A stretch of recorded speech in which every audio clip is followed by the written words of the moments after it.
Embora o futebol pareça ser um esporte simples, ele vai muito mais além do que pessoas correndo atrás de uma bola. Devido à sua crescente grandeza e importância, ele se tornou um esporte que exige muita cobrança. O futebol é um esporte que envolve muita pressão, e muitos jogadores têm que lidar com essa pressão e cobrança constante, e muitas das vezes até ameaçadora de algumas torcidas. Algo que podemos verificar com bastante facilidade, não apenas no Brasil, mas em muitos outros países, é o fato de que jogos podem fazer com que pessoas acabem por ficar bastante nervosas. E é algo comum nas torcidas dos times de diferentes tipos de esportes. Eles acabam por fazer com que as pessoas se tornem bastante violentas, aos quais muitos acreditam que seja apenas no futebol, ou apenas no Brasil.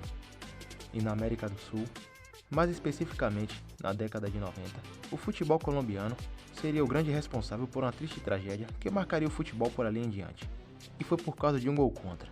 E por isso, no vídeo de hoje, trazemos para você o gol que abalou o futebol. E não se esquecendo, se inscreve no canal, deixe seu like, compartilhe esse vídeo e ative o sininho para mais notificações.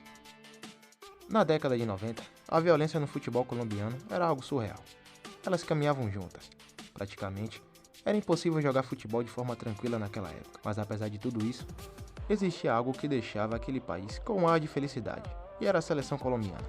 Em 1994, a Colômbia chegou ao Mundial nos Estados Unidos como uma grande sensação.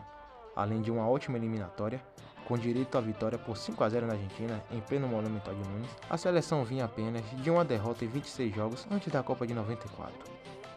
Com uma geração de ouro, a expectativa da torcida colombiana estava alta. Mas não foi bem o que se viu na Copa, e logo surgiu um vilão inesperado, Andrés Escobar.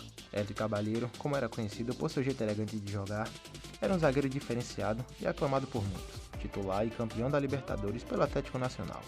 E como se não bastasse, era o capitão daquela grande seleção colombiana. A Copa começa, e a Colômbia vem forte para aquele Mundial, sendo cogitada como uma das grandes favoritas ao título, liderada por Asprilla, Rincón, Valderrama e o próprio Escobar. Os colombianos estrearam no Mundial decepcionando. A derrota de 3-1 para a Romênia foi como um baque para a imprensa e para a torcida. Logo, o medo tomava conta do elenco, pois na época, as ameaças de morte se tornavam realidade na Colômbia. Porém, a chance de se recompor viria contra os anfitriões da casa. A Colômbia chega sob o clima de muita pressão. Para aquela seleção, era vencer ou vencer. Porém, mal ele sabia que aquela partida seria marcada futuramente por uma tragédia. A Colômbia enfrentaria os Estados Unidos. O jogo foi tenso, e logo, aos 34 minutos, em um cruzamento rasteiro, Andrés Escobar, em uma tentativa de tirar a bola daquele lance, desvia para o próprio gol. Com as mãos na cabeça, ele fica sem reação junto ao gramado, talvez já imaginando o tamanho do problema que esse gol causaria à seleção colombiana, ou até mesmo a ele dali para frente. Os Estados Unidos vencem, e a participação da Colômbia ali estava encerrada matematicamente. A última partida só serviria para cumprir tabela. A Colômbia vence o último jogo, e encerra ali na fase de grupos sua participação naquele Mundial.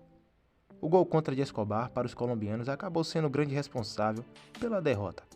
Uma vez que empata com os Estados Unidos e vence a Suíça, estaria classificada. Após o Mundial, o capitão e os demais jogadores chegaram a um acordo de não sair nas ruas por um tempo. Naquela situação, era necessário esperarem os ânimos se acalmar. Porém, no dia 2 de julho de 1994, 10 dias após a eliminação da equipe, no dia em que se iniciou as oitavas de finais da competição, dia em que a Suíça jogou e poderia ser até mesmo a Colômbia, na madrugada, o zagueiro estava com amigos em uma discoteca em Medellín, quando foi agredido verbalmente por 3 homens e uma mulher que protestava por seu gol contra. Escobar tentou se explicar e disse que tentou desviar a bola e não fazer o gol contra. Segundo conta nos inquéritos, El Caballero reagiu com um pedido de respeito. Foi nesse momento que 6 tiros foram ouvidos. E ali, aos 27 anos, Andrés Escobar estava morto. O baque foi grande, o fato chocou o futebol mundial e até mesmo assustou as próximas gerações de jogadores colombianos. Muitos dizem que até hoje, Valderrama, craque histórico da seleção colombiana, não consegue falar direito sobre o assunto, porque ele sempre começa a chorar. Dizem que um dos motivos para a morte do jogador é que os irmãos haviam perdido muito dinheiro com a eliminação da Colômbia. Fato esse que nunca foi provado. De qualquer forma, ainda existem hipóteses que apontam que a morte de Escobar foi encomendada por traficantes revoltados com a atuação da Colômbia no Mundial, uma vez que o futebol é a paixão nacional no país, assim como é no Brasil. Outra que é refutada por pessoas próximas ao defensor é que ele estava no lugar errado, na hora errada e encontrou quem não devia. Foi cobrado, respondeu e acabou sendo executado. De qualquer forma, esse caso nunca foi 100% solucionado. Uma estátua do jogador foi feita em Medellín, onde ele sempre foi ídolo para as pessoas de lá. O triste acontecimento serviu para que as pessoas revessem a segurança no esporte e a influência que a violência tinha nele. Andrés sempre pregava a paz e queria ela acima de tudo.